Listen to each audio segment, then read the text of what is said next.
Hey everyone, welcome back to another episode of our podcast. I'm Jake. It's always great to have you here, whether you're listening while walking, driving, or just relaxing at home. And I'm Lena. We're so happy to share another fun conversation with you today. This is your chance to practice English in the most natural way, just by listening to a friendly chat. If you're listening to this, you're already improving your English. Think about it. You're training your ears, learning new words, and getting used to natural speech. And if you stay with us until the end, we promise you'll boost your vocabulary and listening skills even more. That's right. And the best part? You don't have to study with a book or memorize lists of words. Just relax, enjoy the conversation, and let your brain absorb the language naturally. Learning English should be fun and easy, and we're here to help you with that. So let's not waste any time and jump right in. Today's topic is all about vacations. So, Jake, if you had to choose beach or mountains for a vacation, imagine you have two plane tickets in front of you, one leading to a tropical island and the other to a mountain cabin. Which one would you take without hesitation? And why? That's a tough one, but I think I'd go for the beach.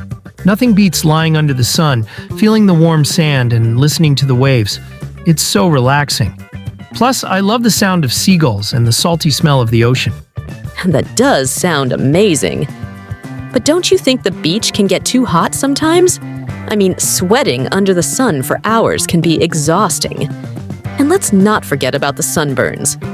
That's true, but that's what beach umbrellas and sunscreen are for. Besides, nothing cools you down better than jumping into the sea. The water's always refreshing, and swimming is such a great way to feel free and relaxed. I love the beach too, but I think I'd pick the mountains. Fresh air, breathtaking views, and peaceful hikes?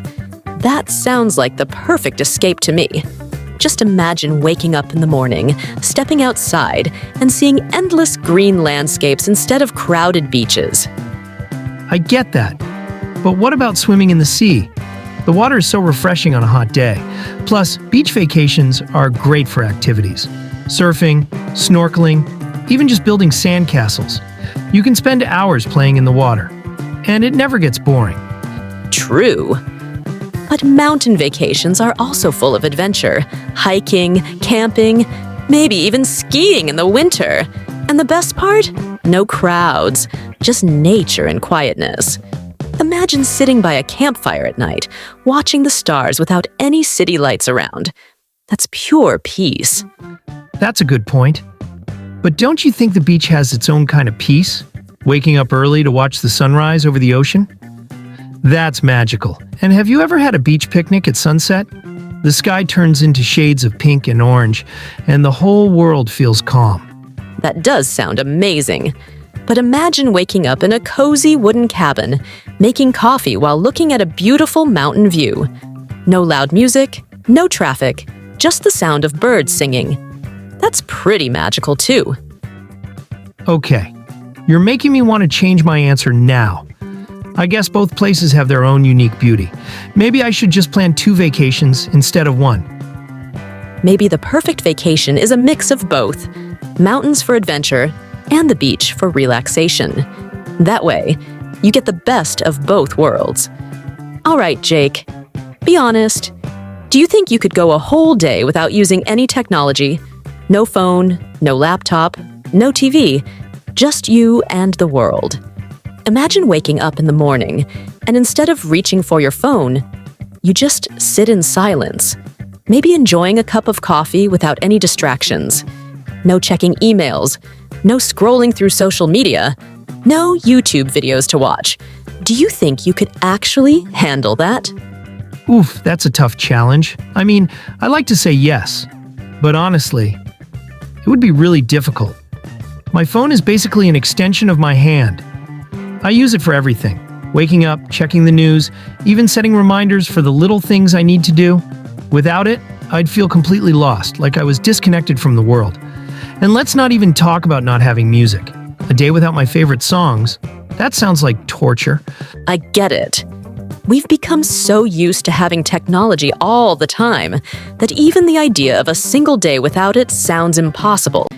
But imagine Waking up, no alarms, no scrolling through social media, no emails.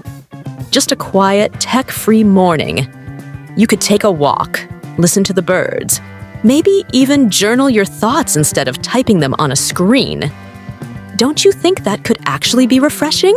Like a mental detox from all the noise? Well, at first it might feel peaceful.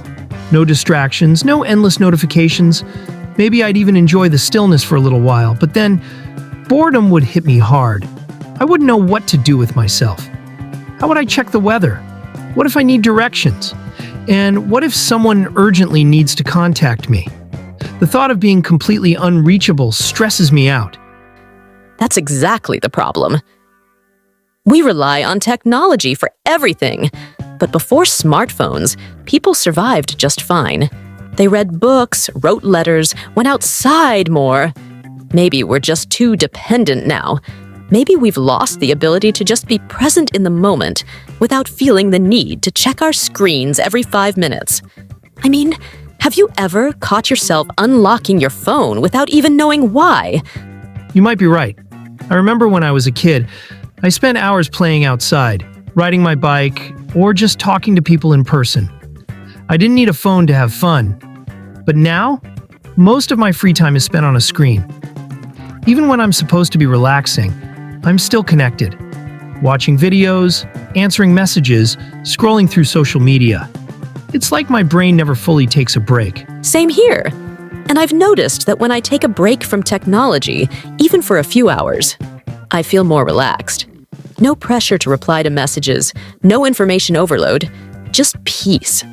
It's like my mind finally has space to breathe. I start noticing small things around me. How the sunlight feels, how the air smells, how people interact in real life. It's actually pretty eye-opening. That sounds nice, actually. Maybe I should try a tech-free day sometime, just to see how it feels. But let's be real, how would I survive without music or Google? What if I have a random question and I can't just look it up instantly? I don't even know how people used to live like that. That's a good question. But think about it. Without distractions, you'd have more time for other things. Reading, cooking, exercising, even just enjoying the moment. You could take a long walk, have a deep conversation, or just sit and think without constantly checking your phone. Doesn't that sound kind of freeing? You know what? You're convincing me. Maybe I'll challenge myself to go tech-free for a day. Just 24 hours, no phone, no TV, no laptop. It would be weird at first, but maybe it would also be refreshing. Who knows, maybe I'd actually enjoy it. No doubt. But maybe that's exactly why we should try it. Maybe stepping away from technology, even for a short time, can remind us of the simple joys we've forgotten. We might rediscover hobbies we used to love, or feel more connected to the people around us. Who knows? It could be the break our minds really need. All right, Jake. Here's a question for you. If you had to choose, would you rather eat from a street food stall or dine at a fancy restaurant? Imagine you're walking down a busy street, the air filled with the smell of sizzling fresh herbs and spices. On one side, you see a tiny food cart selling the most amazing tacos. And on the other, a 5-star restaurant with elegant lighting and perfectly set tables.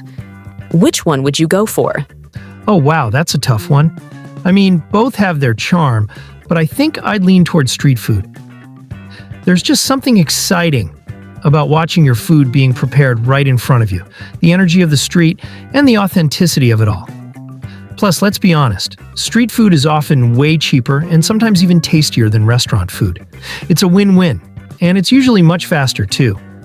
No waiting for a table, no long menus, just grab and eat. Exactly. And there's something really special about eating outside, surrounded by people, the city buzzing around you. It makes the whole experience feel more alive. And the variety. You can try so many different things in one night. Some dumplings here, a skewer there, maybe a dessert from another stall. It's like a mini food adventure every time. That's what I love about it. I remember when I was traveling in Vietnam, I had the best bowl of pho from a tiny street vendor, and it only cost a couple of dollars.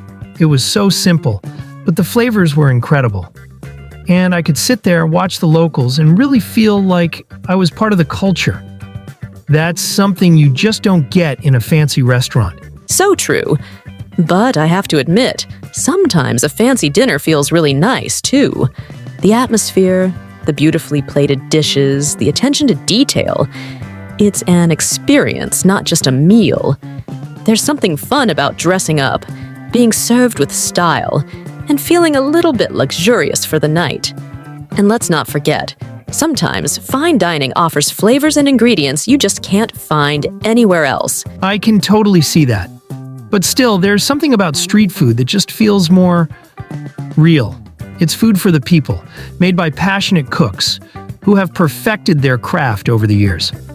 And let's be honest, sometimes the messiest, most unassuming food turns out to be the most delicious. That's so true! And you don't have to break the bank for it.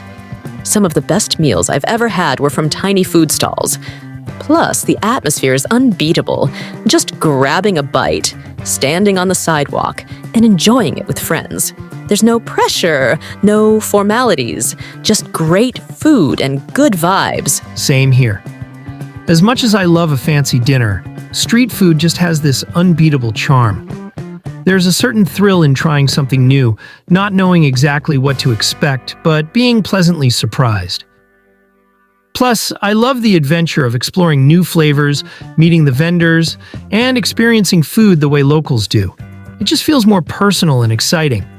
What about you guys? Do you prefer a beach vacation or a mountain getaway? Tell us in the comments, and let's see which one is more popular. And don't forget to check out the description. There's a playlist with more of our podcasts waiting for you. You'll find topics on motivation, personal growth, and of course, English learning. If you enjoyed this episode, hit that like button and subscribe for more.